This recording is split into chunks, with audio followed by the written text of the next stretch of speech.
Hi, I'm Nikki from Find Me Crafting. We're coming up on September and one of my absolute favorite times of year, fall. In honor of that, I have two new free marshmallow mug hat patterns that are perfect for this time of year. One is a pumpkin spice latte. I personally love all things pumpkin spice, but look how adorable this latte is. And also apples, specifically caramel apples, because who doesn't love these things, right? They are delicious. These patterns, along with the patterns for the rest of the year, are available for free on my website. Are you ready to bring on fall and all the awesome things that come with it? Come on, I'll show you how. And if you haven't already, don't forget to subscribe down below and hit the notification bell so that you don't miss any new patterns or projects. I want to start off by showing you how to do the drips on top of the caramel apple here. Look how adorable. We start with this. First thing you have to do is make the apple portion. It's basically just a little red beanie that your marshmallow mug would wear. And this full pattern, the entire full pattern, is available on my website for free. I will put a link in the description box down below. But this is what you're going to want to start with first, is the apple portion. So this is the caramel portion. I have done rows 1, 2, 3, and 4 already, which is just a repeat of 1, 2, 3, and 4 in here. It's just a magic circle and then some increases to get to this point. This is Hobby Lobby's I Love This Yarn in Toasted Almond, and I am using a G 4mm hook. So once you get to this, once you finish the first 4 rows, just this round portion, then we're going to be making the actual drip part of the caramel apple. There's some hot glue booger. So it starts off with just a chain 1, which I've done for every row, so that's not anything new. And then you're going to do a single crochet and another single crochet. I just don't want to have constant drips. I want it to vary. So those two, that right there, are not really drips, just an addition to this round. Now I'm going to chain 7. 1, 2, 3, 4, 5, 6, and 7. So once I've chained, beginning in the second chain from the hook, so here's the first chain closest to where my hook would be. Here's the second chain. I'm going to start there each and every time I do this for all of the drips. I'm just going to start in that second chain. I'm going to do a single crochet. So go under, pull up a loop. There's 2 loops on, yarn over, pull through, and I'm going to do that down this whole chain here till I get back to I call this the base, this circle part. This is the base of my caramel.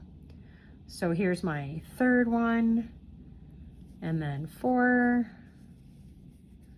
and let's see what I'm doing. Here's 5 and 6. So because we're starting in that second chain from the hook, every time I chain, so I just chained 7, you're going to have 1 less single crochets back. So when you chain 7, you're going to have 6 single crochets. If you chain 5, you're going to have 4 single crochets, just like that.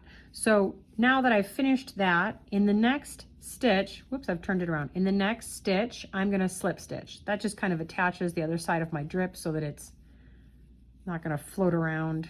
Whoops. So there, that's a slip stitch to my base. The next instruction is to chain 3. So 1, 2, and 3, and I'm going to do the same thing where in the second chain from the hook, I'm going to do a single crochet, and I'm going to have 2 single crochets here in this strip, 1 less than I chained, and then I'm going to slip stitch in the next stitch just to secure it. And all of the rest of the drips are going to be done just like that in varying number of chains so that my drips are not all uniform. I don't want the same amount. That wouldn't look very natural. So once you get all of your drips done, it's going to look kind of like this weird squid-like thing. This is the caramel for on top of your apple. And all I do to attach the caramel is I put the red portion onto the mug so that it's holding it in place and it's how you want it to be. I put the seam up the back. I'm going to put some hot glue right here on the back of the caramel, and I'm just going to center it. The center of this is going to go in the center of this, like so. And then once that's cooled, I'm just going to begin putting glue, a little bit of glue on the underside of this strip. I'm going to lay it down and hold it till it cools. Put a little bit of glue right here on this strip, hold it down until it cools, and go all the way around, and then you'll have all of your caramel fixed. You could sew this on, but that's just crazy. Let's just hot glue. It's gonna go so much faster and be so much easier. And then just for an added bit of fun, I put one of these not popsicles. These are like lollipop sticks. You can buy these at craft stores. It's this big, which is a little bit too tall for me. I cut this in half. And then I just hot glued it to the top and hot glued on a little bow. And then that one is complete and absolutely adorable. Now I want to show you how to make the pumpkin spice latte mug hat. I mean, come on. I love pumpkin spice everything. So you could make this bottom portion brown if you want it to look like coffee or mocha or whatever you want to do color-wise. But for me, it's going to be pumpkin spice because I love pumpkin spice. So we're going to be starting with this orange, which is Hobby Lobby's I Love This Yarn in Desert Glaze. I am going to be working with a G 4mm hook. I'm going to start by chaining 32. So I'm going to make just a slip knot like this, and I'm going to chain 32. So 1, 2, 3. At this point, I have my 32 chains and I want to make a ring. So I could just have to be careful when I make my ring not to twist this portion of it. So I'm just going to carefully fold it in half, and I want to slip stitch to the first chain that I made. So I'm going to go underneath there, grab up my working yarn and just pull through both stitches. So now I have this ring I'm going to be working into. I'm going to start the rest of the row by chaining 1. Now this is a foundation chain because we're going to build from there, but you can do a stitch underneath the regular loop right here as a normal sort of chaining, going into the chain. I find that that makes it a little bit too loose and it looks kind of loosey-goosey at the bottom. So what I want to do is do a single crochet in the back bump. So right here on the front, you can see the 2 loops that we are usually working under, or sometimes in a chain you're working in the middle. What I want to do is flip it over a little bit, and right here on the back, there's this horizontal bar right here. I'm going to be single crocheting into that. So I basically take the front, the one that looks like the loops, I'm going to turn it just a little bit here so I can see the back, and I'm going to work that way. So I'm going to go underneath that horizontal bar, see right here, and I'm going to grab a loop and pull it up. I have 2 loops on, yarn over and pull through. And I need to do that around this whole ring. So I'm just looking at the back. Forget the front. You don't need the front right now. You just need this horizontal bar right here. See, when you hold it up, you see that horizontal bar on the back? Those are all of the stitches you're gonna be working into right here.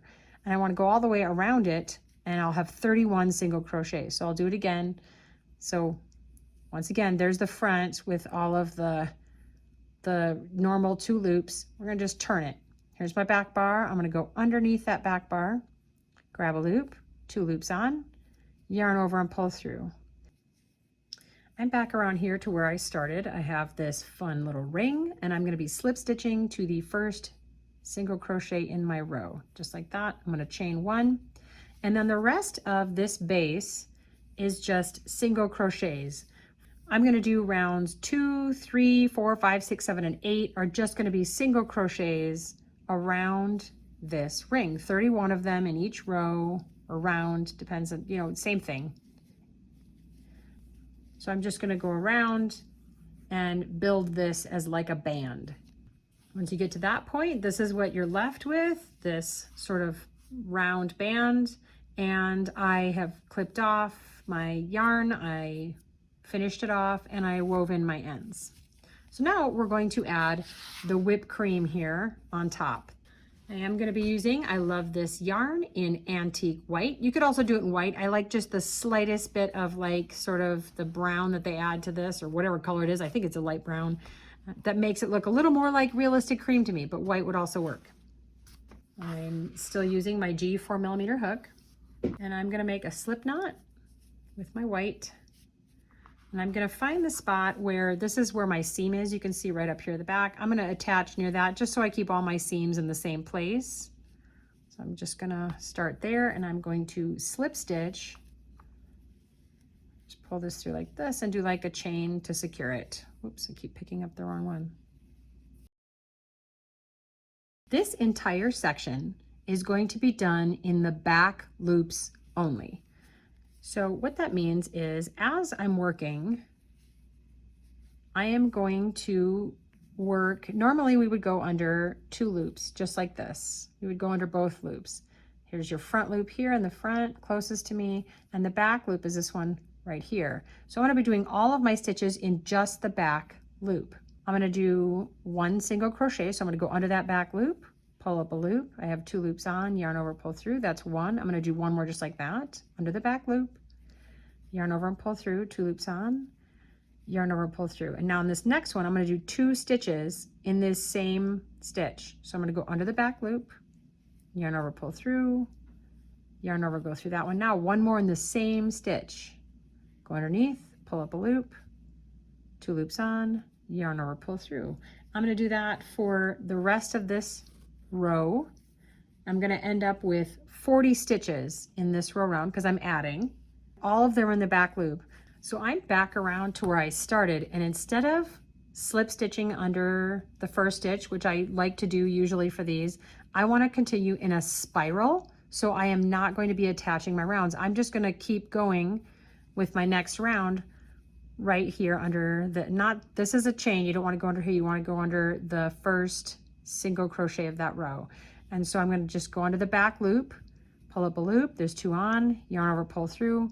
And there's just 1 of these single crochets in each of the stitches around, and that's going to be the same for round 3. So round 2 and round 3 are just single crochets in the back loop only all the way around. But because we're not attaching, I don't want to lose track of where that is, so I'm just going to mark the first stitch of my row. Cute little stitch marker. I have a video if you'd like to see for how to make stitch markers like this. So easy and so cute. So rounds 2 and 3 are just in the back loop only, and they're just 1 single crochet into each stitch. So I'm back to where I started, 1 single crochet in each row, but like I said, I'm not attaching these rows. I'm just going to remove my stitch marker. I'm gonna just continue on right here in the first stitch from the last row. I'm gonna do the same thing, another single crochet in that back loop. I'm gonna add my stitch marker so that I know where I'm at, and just do another round of single crochets in the back loop. So I'm back to where I started here, and now what I want to do, this is what we've been working on so far, is sort of the round underneath here, and we want it to taper up so that there's less at the top than down here. I don't want this like tube at the top. So what I need to do is start decreasing or removing stitches. So what I'm going to do in this round, which is round 4, I'm going to take out my stitch marker for this first one. I want to decrease this first stitch. So I'm going to take 2 stitches and turn it into 1 stitch. And I'm going to do all of this in the back loop still. This entire round, or this entire section of white here, is going to be in the back loops. So what I'm going to do is go under that back loop. Now without yarning over, I'm going to twist my hook around and go under the back loop of the next stitch. So I have 2 of them on there. Now I'm going to yarn over and pull through both stitches, both of the ones I just went under. That leaves me with 2 loops, yarn over and pull through. So now I have 1 stitch where I used to have 2. And I'm going to mark that one because it's the first one of my row. And now I'm going to do 2 regular single crochets under the back loops. So yarn over, and I'm going to yarn over and pull through, and 1 more under that back loop there. And now I'm going to repeat. So I'm going to do another decrease. So I go under this back loop, twist my hook around, go under the back loop of the next stitch, yarn over and pull through those 2 loops, the first 2 loops on my hook. That leaves me with 2. Yarn over and pull through. So once again, I'm taking 2 stitches and decrease to 1. I'm going to do 2 regular single crochets and repeat this process until I get back to my stitch marker. That's going to leave me with 30 stitches in this round. I'm back to my stitch marker, so I know it's time to start round 5. So I'm going to remove that. I'm going to start with another decrease just like I did before. So I'm going to go under the back loop, twist my hook around under the next back loop, yarn over and pull through 2 loops. There are 2 on, yarn over, pull through. Now, instead of doing, I should say I'm going to mark this. You don't want to lose track of that, or you can't tell when you finish a round. I'm going to do just 1 regular single crochet under the back loop, and now decrease again. So it's going to be 1 decrease, 1 stitch, So there's my decrease. Here's my next stitch. I'm going to do that around. We're narrowing this hole even more, and you'll end up with 20 stitches in round 5. So I've completed round 5, and you might be able to guess what comes next. We are just going to do decreases. So you're going to be taking it from 2 to 1 stitch all the way around with no regular ones in between. And that's going to leave you with 10 stitches in this round. I'm back to my stitch marker, and I'm going to do one more row just like that where I decrease with no regular ones in between. Just a decrease and a decrease and a decrease, and you'll end up with 5 stitches total, and you'll be very close to having this hole completely closed. I'm on my last stitch of this round, and it does get a little tight in here. You kind of have to maneuver a little bit and shift things around to get in here to these stitches, but you can do it. You got this. So there's my last one. You can see there's just a tiny small opening. I put my finger in, there's just a tiny small opening in the top that we're about to close with a yarn tail. So what you do at this point is take out your stitch marker. You don't need that right now.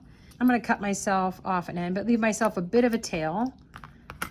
And I'm going to pull that through. And now I'm going to use my darning needle, yarn needle, whatever you want to call it. I'm going to put that on there. And I'm just going to go in the back loops around this. So here's one back loop I'm going to go under, and I'm going to come back out under the back loop in the one next to it. And that pretty much right there closed it, to be honest. I might go under one more. And there's this. But you might notice this doesn't look so much like whipped cream. It's not puffy and fun. So I'm going to show you how to add the actual puffy whipped cream part of it next. First, we need to get rid of this. So I'm going to stick this down into the center. I'm going to flip this right side out. I want to pull this through, but not so tight that I lose this little bubble. I want that bubble. That's helpful later. So don't pull it too tight. Just pull it through the other side and weave in your end so that you can cut this off. So to make the actual puffy whipped cream part of this, I'm still using the antique white. I'm still using my G 4mm hook. I'm going to just attach a new piece with a slip knot, and I'm going to attach it to the first front loop. You can see like these rows, these ridges, those are the front loops that you didn't work in because you worked in the back loop. So now we are going to utilize all of these front loops. So I'm going to go under this very first one right here, and I'm going to slip stitch. If I can pull it through, I just twisted it on myself. Okay, so I'm going to pull it through. There we go. I'm going to chain one just to lock it in place. Now, in each of these front loops, you are going to do a half double crochet. So I'm going to start with the one I just went in that I just slip stitched to. I'm going to do a half double crochet in that one. Okay, got all my ends out of the way. All right, so I'm going to yarn over. I'm going to go underneath that loop that I was just slip stitching to, pull up a loop. I have 3 loops on, yarn over and pull through. So now I'm going to move to the next front loop, which is right here. I'm just going to yarn over, go underneath there, pull up a loop. There's 3 loops on, yarn over, pull through. And that's all I'm going to do until I get to the top. But because we did this in a spiral, I'm not going to stop at any point and have to restart. I'm just going to continue doing it in the spiral. So just keep working front loops going toward the left until you get to the very top. I find it easiest as I'm doing this to kind of pinch the row I'm working on so it pushes that front loop kind of toward you. Squish the rest of it right here. I'm just working in this row, and that's what I want to see. So I'm pinching the rest of the row between my fingers and just working into that front loop.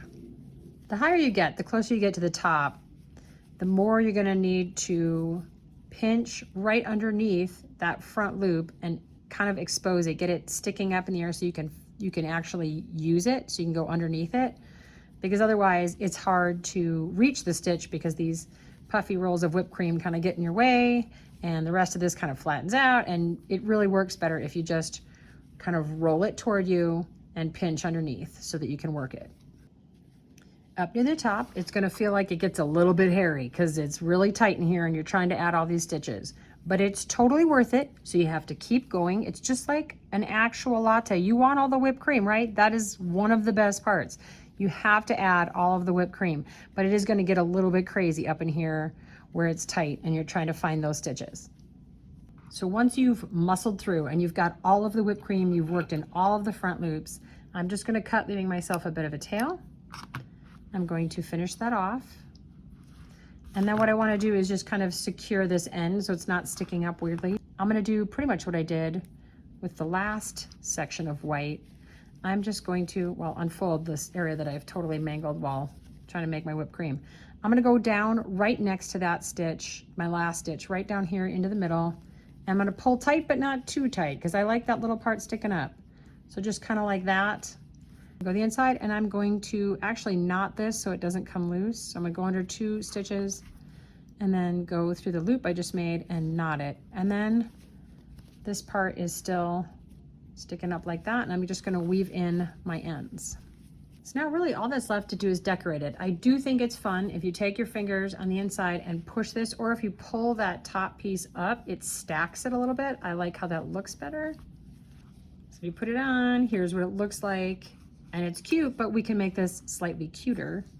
If you'd like to decorate yours the way I decorated mine, I bought this PNG, this little picture file from Etsy. It says Cinderella's Pumpkin Spice, and it looks like a famous coffee shop's logo.